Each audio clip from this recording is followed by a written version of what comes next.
Welcome back, curious minds, to the deep dive. Today, we're pulling a text from way back in 1644, John Milton's Areopagitica. And trust me, it's got some surprisingly sharp takes on our modern world of information, debate, even, algorithms. It's basically a poetic roar against censorship. Yeah, it really is. And our mission for this deep dive is to extract those vital insights from Milton's, formidable argument. We're going to explore his personal motivations, the surprising historical context that spurred him on, the really profound philosophical ideas behind his plea for intellectual liberty, and also the rather curious legacy of a work that was, initially, let's be honest, ignored. The goal is to give you a shortcut, sort of, to understanding why the 17th century treatise feels so relevant for anyone navigating today's, sheer volume of information and misinformation, too. Right. And what's truly striking about Areopagitica is this central tension, isn't it? You had this governing body, the English Parliament, that had just championed liberty, but then it found itself stifling the very expression it claimed to protect. It's a paradox, really. The classic paradox. Okay, let's unpack how that actually happened. So let's set the scene. Yeah. England, 1644. This wasn't some quiet academic time. It was a nation gripped by civil war, massive political and religious upheaval. Things were chaotic. Definitely chaotic. And Milton, like a lot of people, initially felt this real surge of optimism when the Long Parliament got together in 1640. He believed, and this is a quote, that a new day was dawning for England and for mankind. Big hopes. Huge hopes. He was looking for a new and perfecter reformation, especially after they got rid of the oppressive Star Chamber. Ah, yes, the Star Chamber, that infamous symbol of royal censorship. Getting rid of that must have felt like a huge win for freedom. It absolutely did feel like a win. Yeah. But that initial hope didn't last long. It soured pretty quickly, actually. The specific thing that really pushed Milton to write Areopagitica was Parliament's own ordinance for unlicensed printing. That came out in June 1643. Their own ordinance, so not the king's. Nope, Parliament's. And this wasn't just a minor tweak. It brought back a whole system of pre-publication censorship, and it had teeth. The ordinance basically said, no book could be printed, bound, or sold without getting prior approval and a license from specific officials. Right. Books also had to be registered with the Company of Stationers, according to ancient custom, and printers had to put their name on their work.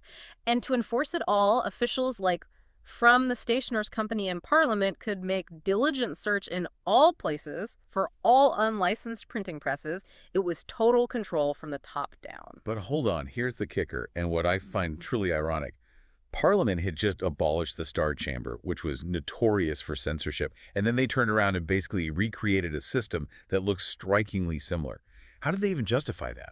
Well, they tried, but the hypocrisy wasn't lost on Milton, especially because, it hit him personally. He'd already landed himself in the world of disesteem because of his controversial divorce pamphlets. They really stirred things up. Right, I remember reading about those. Yeah, he mentioned hearing his own books called Wicked, Deserving to be Burnt. Wow. Can you imagine pouring your ideas out, thinking you're part of a vital debate, and then hearing they should be burned? No, that's awful.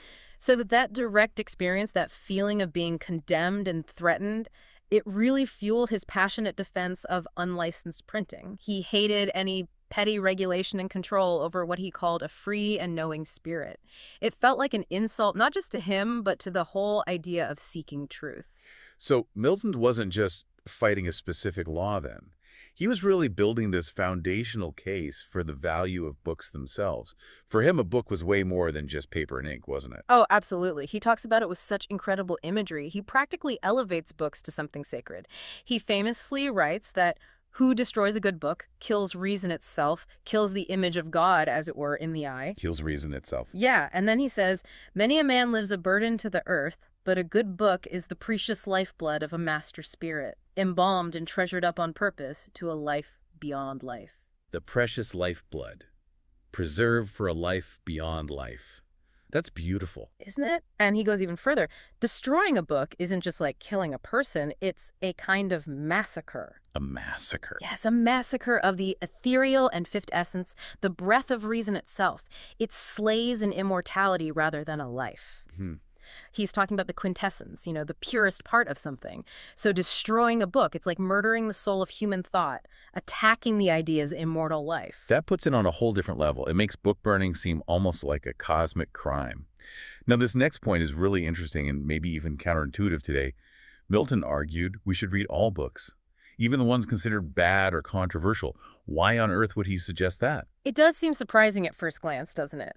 But Milton's argument comes from this deep trust in human reason, in our ability to figure things out. He believed, and I'm quoting again, "The knowledge and survey of vice is in this world so necessary to the constituting of human virtue, Knowledge of vice is necessary for virtue. and the scanning of error to the confirmation of truth." His point was, you can't really know what's true or virtuous unless you've examined the alternatives, the errors, the vices in argument. He felt God left arbitrary the dieting and repasting of our minds, trusting us as mature individuals with reason to be his own chooser. So, trust people to think for themselves. Exactly. He points to examples like Moses, Daniel, Paul. They were learned in all sorts of pagan knowledge, he implies, and weren't corrupted by it. He even brings up Julian the Apostate wanting Christians to only read Luke and Matthew, using it as an example of, well, narrow-minded control. Ah, I see. So restricting reading keeps people in a kind of intellectual childhood. Precisely. He feared a perpetual childhood of prescription where people are just spoon-fed approved ideas. He believed engaging with all ideas, even wrong ones, is how you develop critical thinking. You learn to walk by trying, maybe stumbling, not by being carried everywhere. Okay, so if books are that vital, and we need open inquiry, Milton must have torn apart the whole idea of censorship, practically and philosophically. Given how strongly he felt, what were his main objections to Parliament's censorship law? I bet he saw some major flaws in the whole premise. He definitely did. He attacked the logic of control from, well, several angles. First, he just thought it was inherently impractical, pointless even. He argued that evil manners are as perfectly learned without books 1,000 other ways which cannot be stopped. 2-0. An evil doctrine not with books can propagate except a teacher guide. So banning books won't stop bad behavior or bad ideas if there are other ways to learn them. He called the whole licensing thing a vain and impossible attempt. He compared it to, and I love this image, that gallant man who thought to pound up the crows by shutting his park gate. Huh. Like you can trap birds just by closing the gate. That really sticks with you, doesn't it? Captures the futility perfectly. It does. You just can't fence in human thought. It's like trying to stop online misinformation today by banning one website. The ideas just pop up somewhere else. Milton saw that hundreds of years ago. So it's impossible. But what about the people actually doing the censoring, the licensors? Did he think they were up to the job? Well, that was another major point of attack. He was pretty scathing about who would actually do this job versus who should. He argued, maybe a bit hyperbolically, that licensors would need the grace of infallibility and uncorruptedness. Basically, they'd have to be perfect. Which nobody is. Exactly. But he knew the actual job was just tedious and unpleasing journey work. It wouldn't attract the best minds or people with deep understanding. So he predicted you'd end up with licensors who were ignorant, imperious, and remiss, or basically pecuniary, lazy, bossy, maybe even corrupt. Not exactly the guardians of truth. Far from it. And these officials, he said, would likely only approve what is vulgarly received already. They'd play it safe. Which means stifling real intellectual growth, new discoveries, challenging ideas. He saw that as the greatest discouragement and affront that can be offered to learning. That makes sense. It's not just blocking bad ideas, it's starving the ground for all new ideas. You almost see echoes of that in debates about content moderation today, right?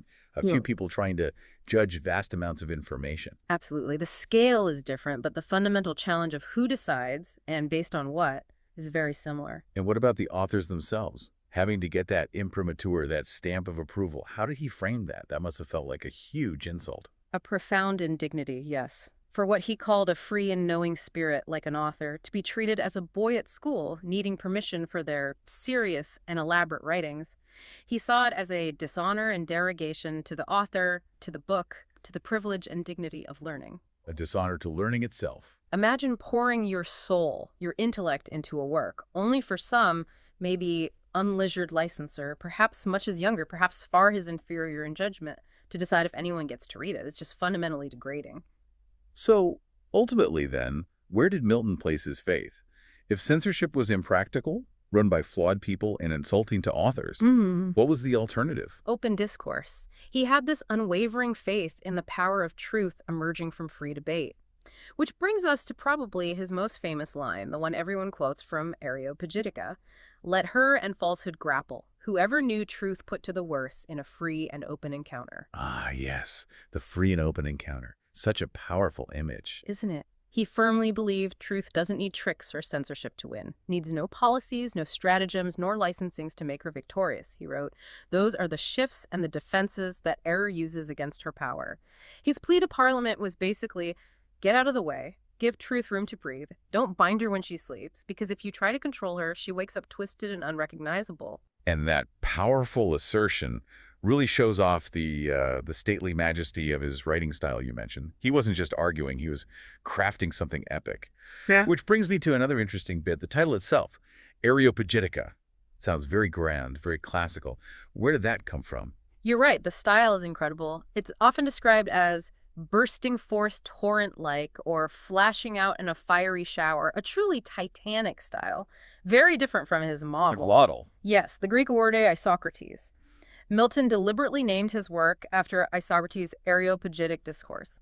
That speech was addressed to the ancient Parliament of Athens, the Areopagus court meeting on the hill of Ares, hence the name. Ah, the Areopagus, okay. Both Milton's and Isocrates' works were structured as formal discourses on major political issues, supposedly delivered or written as if by a private citizen advising the governing body.